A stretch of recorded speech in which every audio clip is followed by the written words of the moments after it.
हम इसी लेक्चर के कंटिन्यूटी में हैं बेटा आज, और न्यूमेरिकल्स कर रहे थे हम। एलिवेशन हमने एक न्यूमेरिकल किया था, चलो हम एक और क्वेश्चन कर लेते हैं एलिवेशन पर ही। तो जैसे फॉर एग्जांपल आपको दिया गया 1.3 gram of solute dissolved in 169 gram of water boils at 373.025 Kelvin. Calculate molar mass of solute if Kb is equal to 0.52 Kelvin per molar. ये क्वेश्चन है। अब आपको ये क्वेश्चन करना है, कैसे करेंगे? सबसे पहले आपको कुछ समझ में नहीं आए ना, आपको जो चीज प्रोवाइडेड है आप उनको लिखने की कोशिश कीजिए, आप ऑटोमेटिकली आप क्वेश्चन कर पाएंगे। तो सबसे पहले हमें क्या दिया गया है? हमें दिया गया है कि 1.3 ग्राम सोल्यूट घोला गया है ना। तो यहाँ पर जो 1.3 ग्राम है, पहले हम लिख लेते हैं कि मास ऑफ सोल्यूट वो कितना है? 1.3 ग्राम। उसके बाद ये बोला है कि मास ऑफ सॉल्वेंट, कितने सॉल्वेंट में घोला गया? तो मास ऑफ सॉल्वेंट Ma, सॉरी ये W भी लिखना है, मेरे को M लिख दिया गलती से, WA जो है वो है 169 ग्राम, क्योंकि M से तो मोलर मास डिनोट करते हैं ना हम। ये गिवन मासेस थे, ये हमने लिख लिए हैं। ये क्या है? देखो ये सॉल्यूशन बनाया है जब, तो उस सॉल्यूशन का आपको बॉइलिंग पॉइंट दिया हुआ है, तो आप लिखो boiling point of solution. Solution का बॉइलिंग पॉइंट कितना है? सॉल्यूशन का है 373.025 केल्विन। और यहाँ पे देखो कौन लिया था? सॉल्वेंट वाटर लिया था। तो यहाँ पे बॉइलिंग पॉइंट कितना होगा वाटर का? Boiling point of water is equal to 373 kelvin, क्योंकि वो 100 डिग्री सेल्सियस होता है। तो आप इससे डेल्टा टी भी निकाल सकते हैं ना। तो यहां से हमारे पास क्या आ जाएगा? सॉल्वेंट जो सॉल्यूशन था हमारे पास 025 माइनस सॉल्वेंट का हम घटा देंगे, क्योंकि सॉल्यूशन का बॉइलिंग पॉइंट ज्यादा होता है, एलिवेशन होता है ना। तो ये कितना आया? 0.025 केल्विन। कितना आया? 0.025 केल्विन। अब हम आते हैं, हमने डेल्टा टी भी कैलकुलेट कर लिया है और हमसे पूछा गया है मोलर मास। तो आपका फॉर्मूला जो था वो ये था, डेल्टा टी बी के बी इंटू में मोलेलिटी। अब आपको यहाँ पे मोलेलिटी को ओपन करना पड़ेगा। मोलेलिटी क्या होती है? Number of moles. Number of moles के लिए हम क्या लिखेंगे? WB by MB dissolved in 1 kilogram of solvent. 1 kilogram मतलब मास ऑफ सॉल्वेंट, और क्योंकि मास ज्यादातर हमें ग्राम में दिया होता है तो हम उसको किलोग्राम में बनाने के लिए कर देते हैं 1000 इंटू में। अब देखो आपसे क्या पूछा गया है। डेल्टा टी भी तो आपने निकाल लिया, ठीक है ना। के बी आपको प्रोवाइडेड है, WA प्रोवाइडेड है। आपसे पूछा क्या गया है? MB निकाल सकते हैं, सिंपल है। तो हमने MB इधर भेज दिया और ये सब लिख दो आप। डेल्टा टी भी इधर आ जाएगा क्योंकि हमने MB उधर भेज दिया है, और ये आ जाएगा WA। सारी वैल्यूज लिख दो जो आपके पास है। KB कितना है? 0.52। WB कितना है?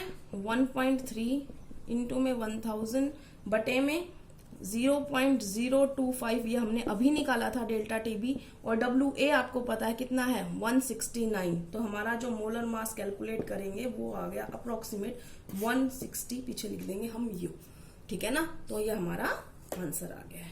क्वेश्चन हो गया। न्यूमेरिकल बहुत आसान होते हैं बेटा, सिर्फ आपको समझना होता है क्या चीज दे रखी है, क्या चीज पूछी है, ठीक है। कई बार बॉइलिंग पॉइंट ही पूछ लेते हैं सोल्यूट या सॉल्यूशन का या प्योर सॉल्वेंट का। तो अब आपको एलिवेशन दे रखा होगा तो आपको समझना है कि क्या पूछ रखा है और क्या दे रखा है, ठीक है। अब हम आते हैं next depression in freezing point पे। अब हम आते हैं डिप्रेशन इन फ्रीजिंग पॉइंट पे। तो न्यूमेरिकल हम लेते हैं उससे रिलेटेड। तो हमारा जो न्यूमेरिकल है वो है, देखो उस टाइप का तो हमने जो कर लिया, उससे डिफरेंट टाइप लेंगे, नहीं तो उस टाइप का भी दे रखा है एक न्यूमेरिकल, हम डिफरेंट टाइप ले रहे हैं जो अभी तक हमने नहीं किया है। If 10% aqueous solution m by m या बाय वेट लिख दो तो भी m by m मतलब ही होता है। Freezes at 263 kelvin and kf is equal to 1.5 Kelvin per mole. Calculate molecular mass of solute। ठीक है ना, हमें कैलकुलेट क्या करना है, मोलर मास कैलकुलेट करना है सोल्यूट का। तो आपको जो प्रोवाइडेड आप उसको लिखने की कोशिश करो। सबसे पहले इसमें दिया है 10% एक्वस सॉल्यूशन बाय वेट। उसका मतलब क्या है कि 10% एक्वस सॉल्यूशन बाय वेट मतलब m by m मीन्स क्या मतलब उसका कि 10 ग्राम 10% 10 ग्राम सोल्यूट कितने में डिजोल्व है, 100 ग्राम सॉल्यूशन में। और अगर हम बोले सोलवेंट कितना हुआ तो उसमें तो 10 अगर सोल्यूट है तो 100 माइनस 10 क्या हो जाएगा, 90 ग्राम ऑफ सोलवेंट। इतनी बात समझ में आ गई। और सोलवेंट हमारा कौन है, एक्वा सॉल्यूशन, इसका मतलब सोलवेंट कौन है, वाटर है।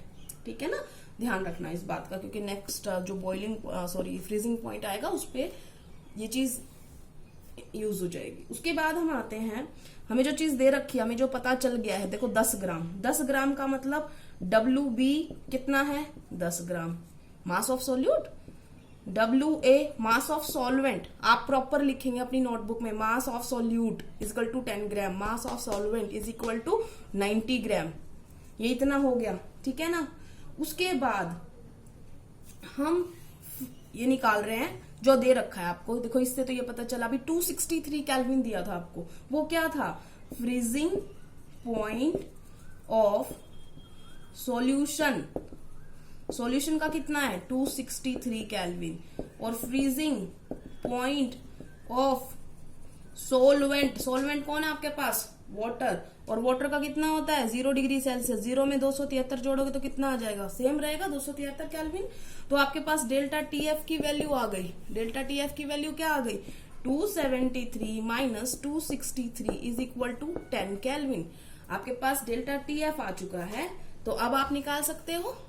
तो डेल्टा TF, अगर मैं वो फॉर्मूला दोबारा लिखूं, KF इंटू में M में डायरेक्ट लिख दूं तो मान, क्योंकि ये फॉर्मूला होता है ना KF इंटू M, तो M की वैल्यू मैं लिख सकती हूँ ना डायरेक्ट। तो M की वैल्यू क्या होगी, वो मैं लिख रही हूँ M की जगह पे number of moles, moles of solute, तो ये हो जाएगा मोल्स ऑफ सोल्यूट बटे में सोलवेंट का मास। ग्राम में होता है तो हम इंटू में 1000 कर देंगे। अब हमें क्या निकालना है, मोलर मास। ये चीज मैंने यहां भेज दी, ये चीज मैंने यहां भेज दी, मैं सिर्फ ट्रांसफर कर रही हूँ। आपने लिख लिया ना, इसके बाद जो अगली लाइन आएगी उसमें क्या लिखना है आपने, डेल्टा TF को आप इधर भेज दोगे, और हमने मोलर मास निकालना था सोल्यूट का, वो हमने इधर भेज दिया। हो गया हमारा। आपको क्या चीज नहीं पता, सब पता है इसमें, तो आप निकाल सकते हो। देखो KF की वैल्यू दे रखी है, प्रोवाइडेड है कितनी 1.5। WB क्या था 10 इंटू में 1000 डिवाइडेड में डेल्टा TF अभी निकाला आपने 10, और WA कितना था 90। ये आपका सॉल्व करके आ जाएगा 16.6। ठीक है, क्वेश्चन समझ में आ गया, ये भी हो गया, डिप्रेशन भी हो गया। ठीक है ना, इस टाइप के न्यूमेरिकल आएंगे। उसके बाद हम नेक्स्ट क्वेश्चन करते हैं ओस्मोटिक प्रेशर पे। अब हम आते हैं ओस्मोटिक प्रेशर, ओस्मोटिक प्रेशर के न्यूमेरिकल्स। तो सबसे पहले क्वेश्चन पे आते हैं, उसका क्वेश्चन क्या है, क्वेश्चन है calculate osmotic pressure of 2 molar solution at 27 degree Celsius. ये क्वेश्चन है। तो सबसे पहले तो आपको पता है कि जो भी ऑस्मोटिक प्रेशर में कंसंट्रेशन होती है वो कंसंट्रेशन मोलैरिटी में होती है। तो ये तो सिंपल आपको क्या दे रखी है, कंसंट्रेशन, तो आपको इसको C पता चल गया आपको। दूसरा उसका जो फॉर्मूला होता है उसका पाई इक्वल टू CRT। तो R तो कांस्टेंट होता है, उसकी तो वैल्यू पता है आपको कितनी होती है। टेम्परेचर कितना दे रखा है, टेम्परेचर दे रखा है 27 डिग्री सेल्सियस। तो 27 प्लस में 273 और इट विल बी 300 केल्विन। ठीक है, उसके बाद हम आते हैं इसके फॉर्मूले थे। फॉर्मूला क्या कहता है, pi is equal to CRT। तो पाई आर की वैल्यू आपको नहीं पता तो मैं यहां लिख देती हूँ। आर की वैल्यू क्या होती है 0.0821 लीटर एटमॉस्फेयर पर केल्विन पर मोल। ठीक है, अब लिख देते हैं इसकी वैल्यू, अभी निकल जाएगा। सी कितना है 2, ये कितना आ गया 0.0821, टेम्परेचर कितना है 300, तो इसको सॉल्व करेंगे तो ये आ जाएगा 49.26 एटमॉस्फेयर। हो गया क्वेश्चन, सिंपल। अब आते हैं हम दूसरे न्यूमेरिकल पे। तो हम आते हैं, अब दूसरा न्यूमेरिकल जो है वो है if 10% aqueous by volume has osmotic pressure 380 mm of Hg at 27 degrees Celsius, then calculate molar mass of solute। बेटा आपको ये भी बताया था मैंने कि जितने भी पॉलीमर्स होते हैं, मैक्रोमोलिक्यूल्स होते हैं, अगर उनका मोलर मास निकालना होता है तो हम ऑस्मोटिक प्रेशर वाली ही कोलिगेटिव प्रॉपर्टी से निकालते हैं। ठीक है, तो अब आते हैं हम इसका मतलब समझते हैं। 10% एक्वस बाय वॉल्यूम, वॉल्यूम तो 10% ये m बाय वॉल्यूम है बेटा, मास बाय वॉल्यूम। ठीक है ना, बाय वॉल्यूम नहीं है, नहीं तो V/V होता, मास बाय वॉल्यूम है। ठीक है, तो हमारा क्वेश्चन स्टार्ट होता है, इसका मतलब ही लिखते हैं पहले। 10% एक्वस m/V सॉल्यूशन मीन्स, क्या मतलब हुआ इसका कि 10 gram solute dissolve in 100 millilitre solution. ठीक है, इतना समझ में आ गया। तो आपको जो चीज इससे पता चली वो लिख लेते हैं हम। WB पता चल गया आपको कितना आ गया 10 ग्राम। आपके पास वॉल्यूम पता चल गया कितना आ गया 100 मिलीलीटर। तो अगर आपको अभी चेंज करना है लीटर में तो अभी कर लीजिए, नहीं तो आप बाद में फॉर्मूले में कर लेना। टेम्परेचर आपको दे रखा है कितना 27 डिग्री सेल्सियस, तो उसको आप करोगे तो कितना, प्लस में 273 कर दोगे तो कितना आ जाएगा 300 केल्विन। पिछली बार भी यही किया था हमने। आर की वैल्यू पता ही है आपको कितनी होती है 0.0821 लीटर एटमॉस्फेयर पर केल्विन और पर मोल। ठीक है, उसके बाद अब आपके पास जितनी चीजें हैं वो सारी पुट कीजिए और क्वेश्चन कीजिए। तो हमारे पास फॉर्मूला क्या है, देखो फॉर्मूला है हमारे पास। देखो किसी को अगर वो पूरा फॉर्मूला याद नहीं हो जो बाद में कराया था, याद है तो बहुत अच्छी बात है, नहीं है तो आप उसको निकाल सकते हैं। क्या था formula, pi is equal to CRT, और C क्या था, C था नंबर ऑफ मोल्स बटे में वॉल्यूम इन लीटर। मोलैरिटी तो है ना, number of moles of solute dissolve पर लीटर ऑफ सॉल्यूशन।